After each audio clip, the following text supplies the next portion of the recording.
nakakapagod na rin eh. Tapos nakailang balik na kami sa Senado, walang aksyon. Kumbaga, pinasapasa na lang kami kung kani-kanino. Tapos nagkarating na rin kami sa Baguio. Nananawagan po ako na sana po maibalik sa amin ng mga biktima na yung aming pinaghihirapan na pinag-iipunan doon na maipadala sa aming pamilya.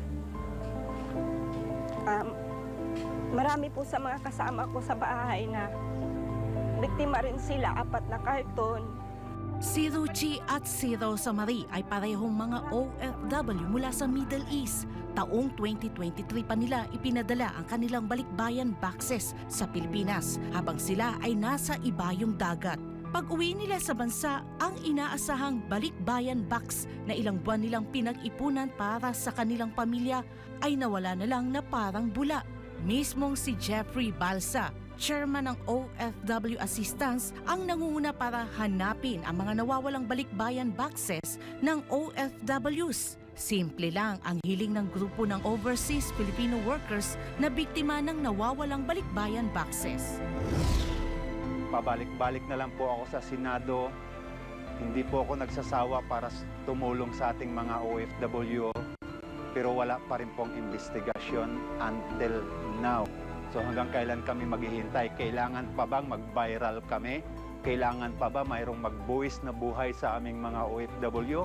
Paliwanag ni Balsa, nagtuturuan ng mga cargo shipping company sa abroad at sa Pilipinas kung bakit hindi nakararating ang balikbayan boxes ng mga OFW sa dapat nitong destinasyon. Hinahayaan din ng mga shipping company ang Bureau of Customs na magdesisyon kung dapat bang andonahin o i-auction ang balikbayan boxes. Si cargo sa abroad, mangungulikta ng balikbayan boxes, mangungulikta ng, siyempre, kasama bayad, mangungulikta ng bayad, tapos ipapadala sa container. Pagdating dito sa Pilipinas, itong si cargo, ang sinasabi nitong mga local forwarder, hindi nagbayad sa kanila. Kaya ito naman si local forwarder ngayon is hindi niya ngayon matubos-tubos yung kailangan ng mga bayaran doon sa Bureau of Customs. Kaya natingga na po, kaya naabot ng mga 1 taon.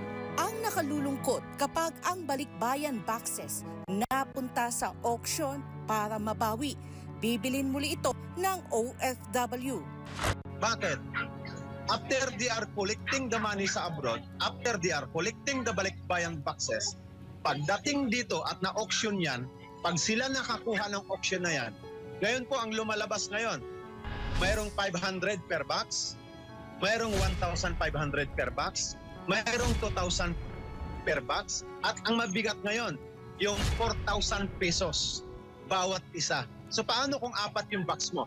16,000. Saan mo palalabasin ng 16,000 si OFW?